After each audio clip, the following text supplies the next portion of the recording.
નમસ્કાર દર્શક મિત્રો, એસડી ન્યૂઝ ગુજરાતી ચેનલ પર આપનું સ્વાગત છે અને હું આપની સાથે વૈશાલી પુવારુ કરીશું નજર આજના સમાચારો પર।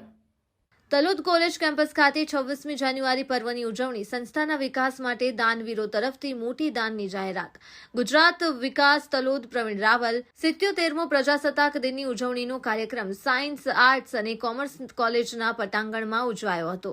આજના આ કાર્યક્રમના મુખ્ય મહેમાન તરીકે તલોદના પ્રતિષ્ઠિત ઉદ્યોગપતિ શ્રી સતીશભાઈ કેશવલાલ શાહ ઉપસ્થિત રહી રાષ્ટ્રધ્વજને સલામી આપી હતી, જેમનું બહુમાન સંસ્થાના પ્રમુખ શેઠ શ્રી હિતેન્દ્રભાઈ ઉપાધ્યાય સાહેબે કર્યું હતું અને તેમનો વિસ્તૃત પરિચય મંત્રી શ્રી રોનકભાઈ પટેલે આપ્યો હતો। કેપ્ટન બિરેન ચૌધરી દ્વારા મહેમાનશ્રીને એનસીસી કેડેટ દ્વારા થયેલ પરેડનું નિરીક્ષણ કરાવ્યું હતું। ધ્વજવંદન અને રાષ્ટ્રગીત બાદ મહેમાનશ્રીએ ખૂબ અસરકારક વક્તવ્ય આપ્યું હતું અને તેમની ઔદ્યોગિક કારકિર્દીને 50 વર્ષ થયા હતા।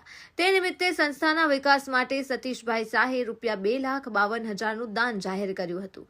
એનસીસીની વિવિધ પ્રવૃત્તિમાં અગ્રેસર રહેલી કેડેટને મહેમાન દ્વારા ટ્રોફી એનાયત કરવામાં આવી હતી। ત્યારબાદ આર્ટ્સ, કોમર્સ અને સાયન્સ કોલેજના વિદ્યાર્થીઓ દ્વારા તૈયાર કરેલ સાંસ્કૃતિક કાર્યક્રમ રજૂ થયો હતો, જેમાં સૌપ્રથમ વંદે માતરમ ગીત, જે ગીત ગાતા જ સ્વતંત્ર સંગ્રામીઓમાં પ્રાણ ફૂંકાઈ જતો તે ગીત સરસ ભારત માતાનો નકશો બનાવીને રજૂ કર્યો હતો। વિવિધ દેશભક્તિના ગીતો પરના ડાન્સ દ્વારા દેશભક્તિનું માહોલ સર્જાયો હતો, જેમાં તલોદ નગરના વિવિધ દાનવીરોએ ખુલ્લા હાથે દાન કરી સંસ્થાનો વિકાસ કરવા માટેની રજૂઆત કરતા અનેક દાતાઓ દ્વારા દાન જાહેર કરવામાં આવ્યું હતું।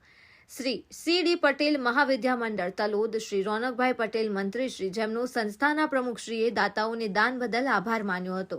છેલ્લે સાયન્સ કોલેજના આચાર્ય શ્રી ડોક્ટર સમીરભાઈ પરીખ, ડોક્ટર દિલીપભાઈ ચાવડા, સંયોજક પ્રોફેસર મમતા પાઠક દ્વારા સૌનો આભાર માન્યો। આ પ્રસંગે સંસ્થાના ચેરમેન શ્રી દિનેશભાઈ પટેલ તથા સંસ્થાના હોદ્દેદારો, ટ્રસ્ટી, કારોબારી સભ્યો, કોલેજ સ્ટાફ પરિવાર, વિદ્યાર્થીઓ, તલોદ નગરજનો ઉપસ્થિત રહ્યા હતા। સમગ્ર કાર્યક્રમનું સંચાલન ડોક્ટર દિલીપ પ્રબેજાએ કર્યું હતું। Reporter Dilip Parmar, Talod, Sabarkantha, SD news Gujarati.